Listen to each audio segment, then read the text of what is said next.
सुनिएगा, हम लोग स्टार्ट किए हुए टाइडोफाइट्स पर चमक रहा है यहाँ पर, लेकिन यदि अगर लाइट ऑफ कर देंगे दिखेगा नहीं। प्रथम स्तरीय पादप, ये सबसे पहले वो प्लांट है जो जमीन में आके अपनी ग्रोथ किए। इनके पास ट्रू रूट, ट्रू स्टेम और ट्रू लीफ था। इससे पहले आप पढ़े ब्रायोफाइट, इससे पहले पढ़े आपने एल्गी, एल्गी मतलब शैवाल या काई। उनके पास ट्रू रूट, स्टेम और लीफ नहीं थी। लेकिन पहले ऐसे प्लांट जिनके पास ट्रू रूट है, ट्रू स्टेम है और ट्रू लीफ है।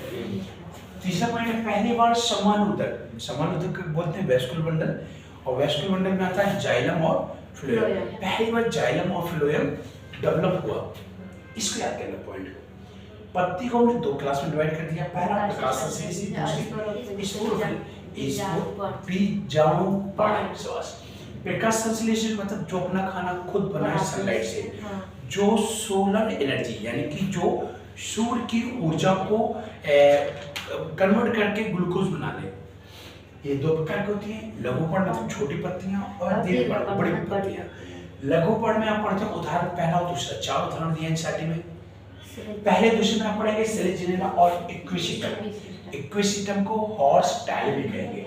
दीर्घपर्ण, दीर्घपर्ण मतलब बड़ी पत्ती, बड़ी पत्ती पढ़ेंगे। तीसरा चौथा मतलब फर्न और सेल्विनिया। ओके, स्पोरोफिल, इनके पास कोई सेक्स ऑर्गन नहीं। ह्यूमन के पास पेनिस, वेजाइना है, इनके पास कोई सेक्स ऑर्गन नहीं। तो इनके पास क्या है? स्पोरोफिल। जो लीफ है वही काम करेगी सेक्स ऑर्गन की। तो यहाँ पे लिखा है यदि गैमीट एक जैसे आकार के बने, आकार में शेप, तो उसे आप होमोस्पोरी कहेंगे। और ऐसा किसमें होगा? दूसरा और तीसरा। अच्छा उल्टा हो गया भाई। हाँ यार गलत हो गया। हाँ सही, पहला और चौथा है नहीं। अच्छा उल्टा लिख दिया मैं। अच्छा ऐसे ही लिखा था कल भी है ना।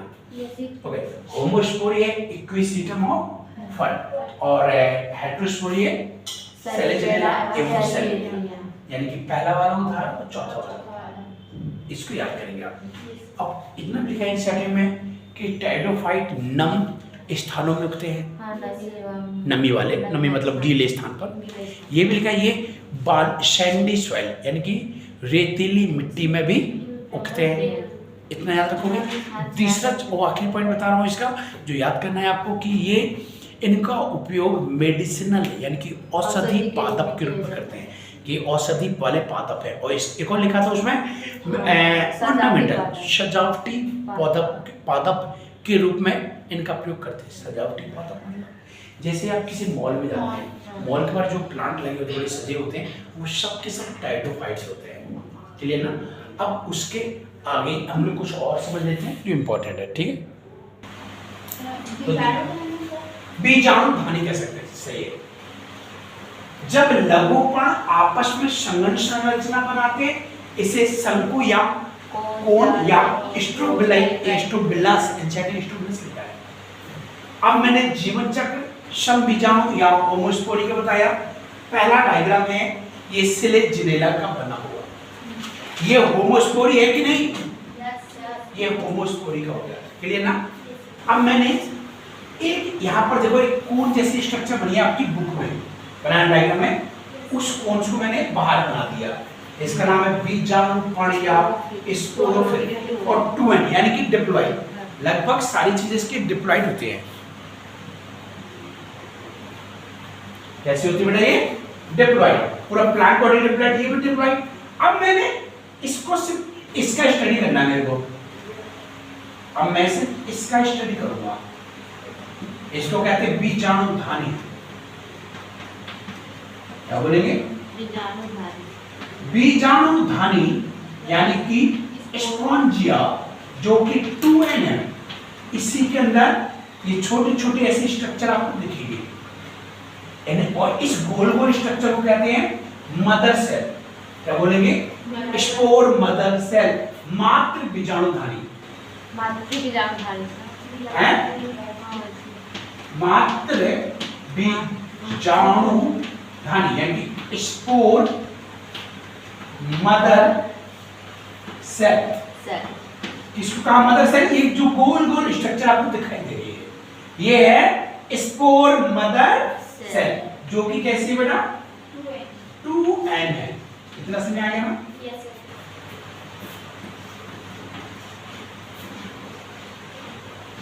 पहले ये फिर ये फिर ये। अब इसमें बनेंगे स्पोर। कौन से डिवीजन? अर्धसूत्री विभाजन के बाद। यहां पर मैं कर रहा हूं अर्धसूत्री विभाजन। अर्धसूत्री को क्या बोलते हैं? मियोसिस विभाजन, पता है ना? और बनेंगे क्या? स्पोर। मनीष क्या बन गए बेटा ये? स्पोर। स्पोर कैसे? एन या 2n? ध्यान से सुनना बेटा जे। यहाँ पूरा प्लांट 2n, ये 2n 2 2 2, जितना भी 2n है वो सब कहलाता है स्पोरोफाइट स्टेज, डोमिनेंट फेज। अच्छा, डोमिनेंट किसको कैसे कहते हैं ये जानते हैं? मान लीजिए पूरा लाइफ साइकिल है किसी का 20 मिनट का, वो 18 मिनट तक 2n रहता है, सिर्फ 2 मिनट के लिए n होता है। तो जो सबसे ज्यादा समय लेगा उसी को डोमिनेंट कहते हैं। प्लांट बॉडी को ज्यादा समय लगता है, इसलिए इसको स्पोरोफाइट को डोमिनेंट कहेंगे। और ये पूरी प्रोसेस बनने में, इसको करने में कुछ सेकंड लगते हैं, इसलिए इसको गैमेटोफाइट बोलते हैं। और डोमिनेंट फेज नहीं, 2 सेकंड लगता है। अब जी जो ये स्पोर है, ध्यान से जो ये स्पोर हैं ये जर्मिनेट करेंगे, यानी कि उगेंगे, ये उग जाएंगे, उगेंगे। अरे सुना पड़ेगा, उग जाएंगे लिख दे रहा हूं, है ना? ओके जाएंगे, ओके भाई। और उग के क्या बनाएंगे? एक स्ट्रक्चर जिसको कहते हैं प्रोथैलस। इसका नाम क्या है बेटा? प्रोथैलस। और जो कि कैसा है? एन। देख ये भी एन था, ये भी एन है, तो ये सब की सब स्टेज का नाम है गैमेटोफाइट स्टेज। जो एन है वो गैमेटोफाइट स्टेज है। गैमेटोफाइट मतलब युग्मोद्भिद अवस्था। क्लियर ना? ध्यान से देखना बेटा यह चीज। अब जब ये और बड़ा हो जाएगा, ये और बड़ा हो जाएगा, तो इसी में ऐसे फीमेल डायग्राम बन जाएगा, और इसी में एक लंबा सा स्ट्रक्चर दिखेगा, उसका नाम है मेल। इसका नाम है फीमेल, इसका नाम मेल। मैं इसका लिख दे रहा हूं मादा। मादा मतलब फीमेल। और यहां से इसका नाम है आर्चिगोनियम। क्या नाम है इसका?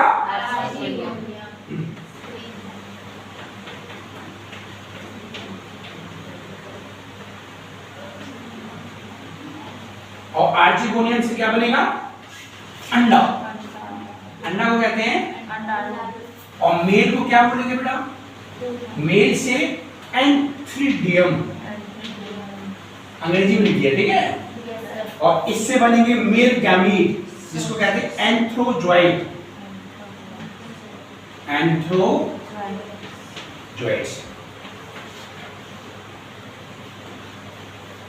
ये दोनों आपस में जुड़ेंगे और क्या बनाएंगे? मेल फीमेल जुड़ गए, क्या बन गए? जो कि होगा 12। फिर से 12 शुरू हो गया, सिर्फ इतना n है, बाकी सब 12। और जाइगोट से बन जाएगा पूरा एक नया पौधा। फिर से समझिए थोड़ा। ये यहाँ तक क्लियर है? स्पोर बन गए, स्पोर उगेंगे, जैसे जमीन में गिरेंगे, ये यहाँ से अपने पौधे से अलग हो जाएंगे, सेपरेट हो जाएंगे, जमीन में गिरेंगे और नया पौधा तैयार होगा। कैसे होगा?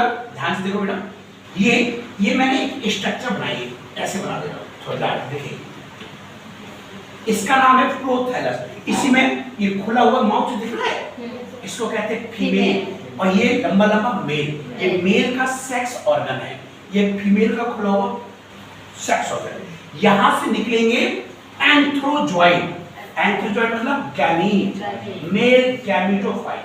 वो निकलेंगे यहां से और इसके अंदर जाना है, तो इसको मैंने बाहर लिख के दिखाया।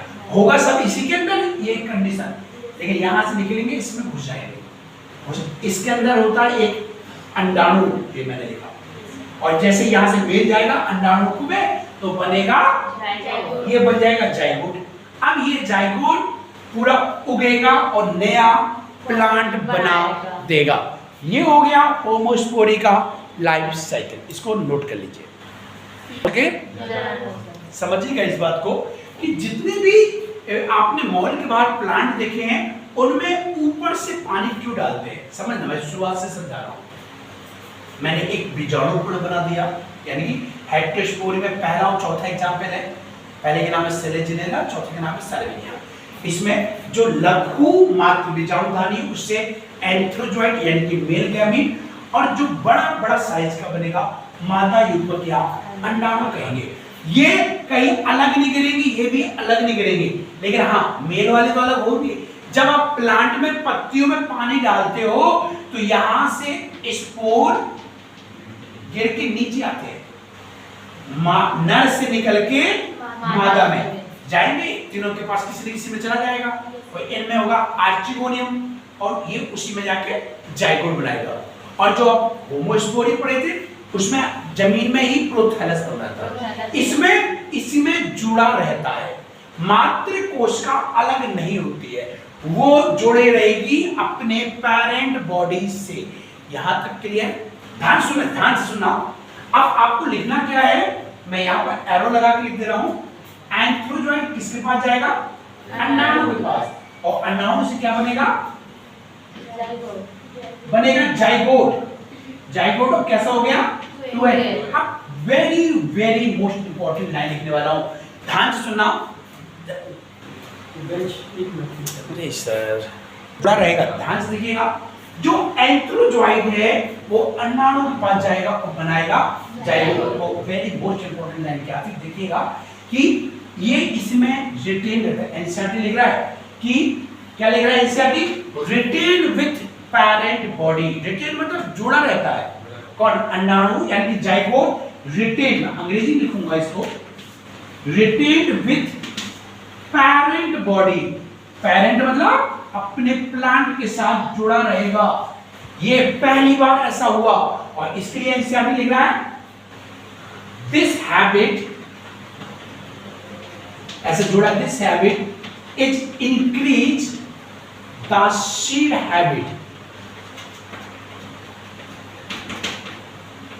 Of precursor. इसको हिंदी में लिखना होगा, अंग्रेजी में लिखा, समझ लीजिए। हमेशा होता क्या है, अब जितने भी प्लांट देख लो, जैसे चना मटर गेहूं, फल यानी कि सीड प्लांट में ही बनता है, बटोर के लाते हैं। चना प्लांट में होता, नीचे से प्लांट काट लिया, हार्वेस्ट कर लिया, जमीन में थोड़ी ना चुनते दाने, ओके ना? तो वही है बेटा, रिटेन मतलब जुड़ा रहेगा, विथ मतलब के साथ, पेरेंट बॉडी, पेरेंट बॉडी के साथ जुड़ा रहेगा। और ये अब यहां से बनना शुरू होगा क्या? सीड। इससे पहले कभी कोई सीड नहीं बना, पहली बार सीड बनता है। बनता नहीं, ये अब आगे हैबिट को डेवलप करेगा। इसके बाद आप पढ़ेंगे जिम्नोस्पर्म, तो जिम्नोस्पर्म में सीड बनेगा। ये इसने इसको डेवलप किया। क्लियर?